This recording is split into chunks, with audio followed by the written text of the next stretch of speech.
दोस्तों स्वागत है आप सभी का हमारे इस YouTube चैनल हाई टारगेट में।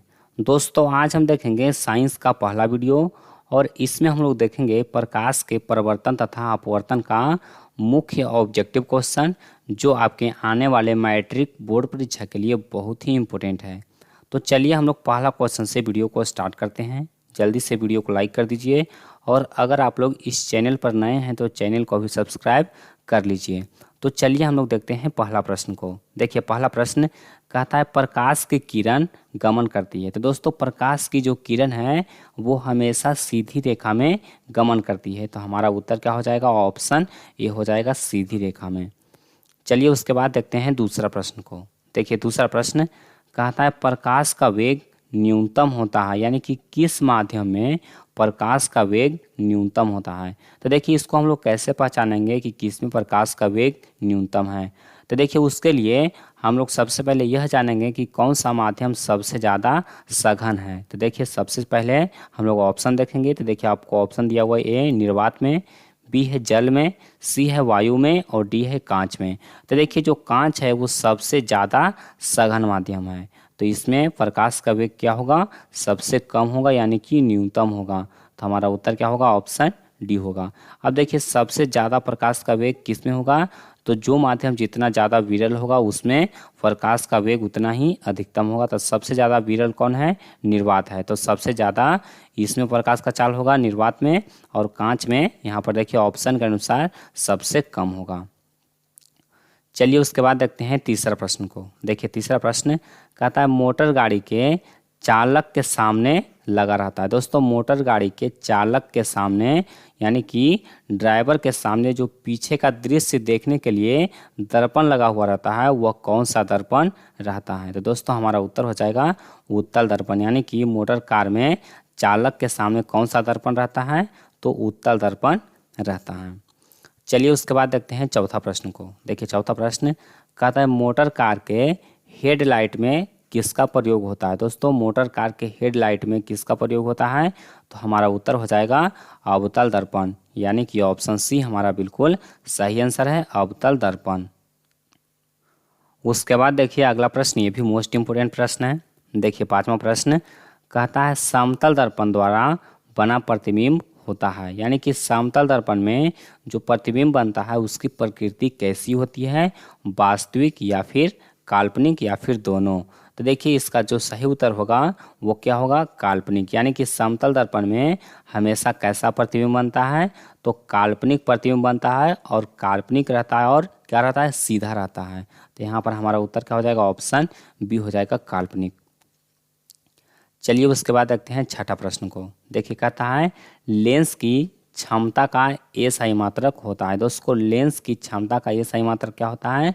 तो डायोप्टर होता है। इसको कैपिटल डी से सूचित किया जाता है। तो हमारा उत्तर क्या हो जाएगा? ऑप्शन ए होगा, डायोप्टर। चलिए उसके बाद देखते हैं सातवां प्रश्न को। देखिए कहता है प्रकाश की किरणों का पथ दर्शाने वाले चित्रों को कहा जाता है। दोस्तों प्रकाश की किरणों का पथ दर्शाने वाले चित्रों को क्या कहा जाता है? तो इसको कहा जाता है किरण आरेख, यानी कि हमारा सही उत्तर क्या हो जाएगा? ऑप्शन ए हो जाएगा, किरण आरेख। चलिए उसके बाद देखते हैं आठवां प्रश्न को। देखिए न्यूमेरिकल टाइप प्रश्न है। कहता है 2D यानी कि 2 डायोप्टर क्षमता वाले लेंस का फोकसांतर होता है, यानी कि 2 डायोप्टर क्षमता वाले लेंस का फोकसांतर कितना होगा, यानी कि फोकस दूरी कितना होगा? तो देखिए आपको क्षमता दिया हुआ है और फोकस दूरी निकालना रहे। क्या दिया हुआ है? क्षमता यहाँ पर आपको देखिए दिया हुआ है और आपको फोकस दूरी निकालना है। तो क्या करना है? डायरेक्ट 100 में हमको भागा दे देना है। 100 में डायरेक्ट हम लोग 2 से भाग दे देंगे, क्योंकि P बराबर क्या होता है? 1/f होता है। ये फॉर्मूला पर ही आप बैठा सकते हैं या फिर डायरेक्टली 100 में भागा दे दीजिए। तो कितना हो जाएगा? 50 आ जाएगा, यानी कि 50 सेंटीमीटर हमारा उत्तर हो जाएगा। तो हमारा सही उत्तर क्या है? ऑप्शन डी है। या फिर P बराबर 1/f फॉर्मूला पर बैठा करके भी आप इसको सॉल्व कर सकते हैं। चलिए उसके बाद देखते हैं अगला प्रश्न। देखिए कहता है किसी उत्तल लेंस का फोकसांतर 50 सेंटीमीटर है तो उसकी क्षमता होगी। यानी कि आपको यहाँ पर फोकसांतर यानी कि फोकस दूरी दिया हुआ है और आपको उसकी क्षमता पूछा गया है, तो इसको भी उसी तरह से करना है। डायरेक्टली 100 में भागा दे देना है। 100 में भागा दे देंगे 50 से, कितना हो जाएगा, 2 डायोप्टर आ जाएगा। अब देखिए 2 डायोप्टर किस चीज़ में होगा, तो प्लस में होगा। चूँकि यहाँ पर उत्तल लेंस है इसलिए इसका फोकस दूरी होगा वो धनात्मक होगा। तो हमारा सही उत्तर क्या है, ऑप्शन डी है, +2 डायोप्टर। या फिर आप इसको P बराबर क्या कर सकते हैं, 1/f कर सकते हैं। अब देखिए वो एक यहाँ पर क्या है, मीटर में है, तो इसको हम लोग सेंटीमीटर में 100 लिखेंगे। और f कितना है, फोकस दूरी कितना है, 50 सेंटीमीटर। तो देखिए यहाँ से 50 लिखेंगे, इसको कैंसिल करेंगे, कितना हो जाएगा, 2, यानी कि पावर कितना आया, 2 डायोप्टर आया। इस तरह से भी आप इसको बना सकते हैं। चलिए उसके बाद देखते हैं 10वां प्रश्न को। देखिए कहता है प्रकाश के किरणों के समूह को कहते हैं। दोस्तों प्रकाश के किरणों के समूह को क्या कहते हैं, तो इसको हम लोग कहते हैं किरण पुंज। यानी कि ऑप्शन बी हमारा बिल्कुल सही आंसर है। क्या हो जाएगा, किरण पुंज हो जाएगा। अब देखिए दोस्तों एक सवाल आपके लिए है, आपको बताना है कि किरण पुंज कितने प्रकार के होते हैं और कौन कौन होते हैं, ये आपको यहाँ पर लिख देना है। यानी कि आपको कमेंट में क्या करना है, ये बताना है कि किरण पुंज कितने प्रकार के होते हैं और आपको किरण पुंज का नाम आपको लिख देना है। चलिए उसके बाद देखते हैं अगला प्रश्न को। देखिए 11वां प्रश्न कहता है उत्तल लेंस की क्षमता होती है। दोस्तों उत्तल लेंस की क्षमता होती है कैसा, तो हमेशा धनात्मक होती है। हमारा सही उत्तर क्या हो जाएगा, ऑप्शन बी हो जाएगा। अब देखिए उसके बाद 12वां प्रश्न देख लीजिए, कहता है अवतल लेंस की क्षमता होती है, तो अवतल लेंस की क्षमता होती है हमेशा ऋणात्मक। यानी कि ऑप्शन ए हमारा बिल्कुल सही आंसर है। क्या हो जाएगा, ऋणात्मक। चलिए उसके बाद देखते हैं 13वां प्रश्न। ये भी मोस्ट इम्पोर्टेंट प्रश्न है, तो इसको भी आप लोग याद कर लीजिए। देखिए कहता है उत्तल लेंस को कहते हैं। दोस्तों उत्तल लेंस को क्या कहते हैं, तो उत्तल लेंस को कहते हैं अभिसारी लेंस। इसको आप लोग ध्यान रखिए, इसको अच्छी तरह से याद कर लीजिए, इसमें आपको कंफ्यूज नहीं होना है। उत्तल लेंस को क्या कहते हैं, तो अभिसारी लेंस कहते हैं। उसके बाद देखिए अगला प्रश्न कहता है कि अवतल लेंस को कहते हैं। तो दोस्तों अवतल लेंस को क्या कहते हैं, तो अवतल लेंस को कहते हैं अपसारी लेंस। तो आपको इसमें कंफ्यूज नहीं होना है, आपको सीधे याद रखना है।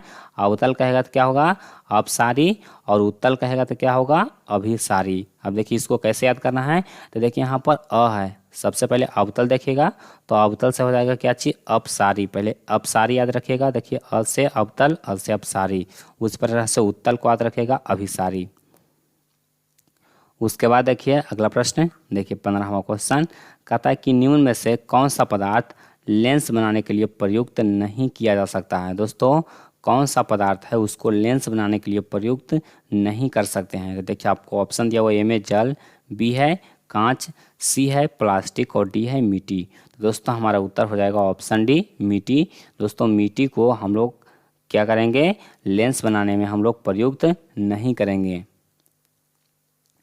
उसके बाद देखिए अगला प्रश्न, देखिए 16वां प्रश्न कहता है कि किस दर्पण से हमेशा वस्तु से छोटा प्रतिबिंब प्राप्त होता है। दोस्तों किस दर्पण से वस्तु का हमेशा छोटा प्रतिबिंब प्राप्त होता है, तो देखिए हमारा उत्तर क्या हो जाएगा, उत्तल। दोस्तों उत्तल लेंस या फिर उत्तल दर्पण में दोनों में क्या होगा, वस्तु का हमेशा छोटा प्रतिबिंब प्राप्त होगा। सॉरी उत्तल, देखिए उत्तल दर्पण रहेगा तो छोटा प्रतिबिंब प्राप्त होगा, लेकिन उत्तल लेंस रहेगा तो वस्तु का बड़ा प्रतिबिंब प्राप्त होगा। देखिए यहाँ पर आपको ध्यान रखना है, कह रहा है कि किस दर्पण में, यहाँ पर दर्पण का बात किया जा रहा है, तो उत्तल दर्पण में वस्तु का हमेशा छोटा प्रतिबिंब प्राप्त होता है। और अगर कहेगा कि उत्तल लेंस में, तो उत्तल लेंस में वस्तु का बड़ा प्रतिबिंब प्राप्त होता है। उसके बाद देखिए 17वां प्रश्न कहता है कि किस दर्पण से वस्तु का बड़ा प्रतिबिंब बनता है। तो देखिए किस दर्पण से वस्तु का बड़ा प्रतिबिंब बनता है, तो अवतल दर्पण से। हमारा सही उत्तर क्या हो जाएगा, ऑप्शन बी हो जाएगा, अवतल। क्योंकि दोस्तों अवतल दर्पण का प्रयोग हम लोग हजामत बनाने के लिए यानी कि दाढ़ी बनाने में प्रयोग करते हैं, क्योंकि वह छोटी छोटी दाढ़ी को बड़ा करके दिखलाता है, इसलिए इसमें हम लोग क्या कहते हैं, अवतल दर्पण का प्रयोग करते हैं। उसके बाद देखिए कहता है कि प्रकाश के परावर्तन के कितने नियम हैं। दोस्तों प्रकाश के परावर्तन के 2 नियम हैं और प्रकाश के अपवर्तन के भी 2 नियम हैं। यानी कि प्रकाश के परावर्तन कहेगा या फिर अपवर्तन कहेगा, तो दोनों कंडीशन में इसका कितना नियम होगा, 2 नियम होगा। उसके बाद देखिए 19वां प्रश्न, देखिए कहता है जब प्रकाश की किरण हवा से कांच में प्रवेश करती है तो मुड़ जाती है। यानी कि कोई प्रकाश की किरण है वो हवा से कांच में, यानी कि वह विरल माध्यम से सघन माध्यम में, यह देखिए कांच हो गया, यह हवा हो गया, हवा हो गया, और यह क्या हो जाएगा, कांच हो गया। अब देखिए इसमें अगर प्रकाश की किरण आएगा तो ये देखिए अभिलंब है, तो इसको जाना चाहिए था इस तरह से, लेकिन वह इस तरह से झुक जाएगा, यानी कि वह मुड़ जाएगा किस तरफ, अभिलंब के निकट मुड़ जाएगा। तो हमारा उत्तर क्या हो जाएगा, ऑप्शन बी हो जाएगा, अभिलंब के निकट। चलिए उसके बाद देखते हैं अगला प्रश्न। देखिए 20वां प्रश्न कहता है कि फोटोग्राफी कैमरा का अभिदृश्यक होता है। दोस्तों फोटोग्राफी कैमरा का अभिदृश्यक होता है वो किस लेंस या फिर किस दर्पण का होता है, यही आपको बताना है। तो देखिए हमारे पर यहाँ पर उत्तर क्या हो जाएगा, उत्तल लेंस, यानी कि फोटोग्राफी कैमरे का जो अभिदृश्यक होता है वो उत्तल लेंस का होता है। उसके बाद देखिए 21वां प्रश्न, देखिए कहता है साइड मिरर के रूप में प्रयुक्त होता है। दोस्तों वही क्वेश्चन को आपको घुमा करके पूछ दिया गया है, यानी कि क्वेश्चन क्या होना चाहिए था कि चालक के सामने किस दर्पण का प्रयोग होता है, या फिर जो चालक के सामने दर्पण रहता है उसी को साइड मिरर भी कहा जाता है। तो यहाँ पर आपको पूछा गया है कि साइड मिरर के रूप में प्रयुक्त होता है, यानी कि साइड मिरर के रूप में किसका प्रयोग होता है। अब देखिए मिरर मतलब होता है क्या चीज़, दर्पण। आप लोग जानते होंगे मिरर मतलब क्या होता है, दर्पण होता है। तो यहाँ पर देखिए उत्तल दर्पण हो गया फिर अवतल दर्पण होगा, यही आपको बताना है। तो साइड मिरर में क्या हो जाएगा, उत्तल दर्पण हो जाएगा। देखिए इसमें आपको लेंस में नहीं जाना है, क्योंकि मिरर मतलब होता है दर्पण। तो हम लोग सिर्फ दोनों दर्पण में देखेंगे कि कौन सा सही आंसर है। तो यहाँ पर साइड मिरर का रहा, यानी कि जो चालक के सामने रहता है। तो यहाँ पर हमारा उत्तर क्या हो जाएगा, उत्तल दर्पण हो जाएगा।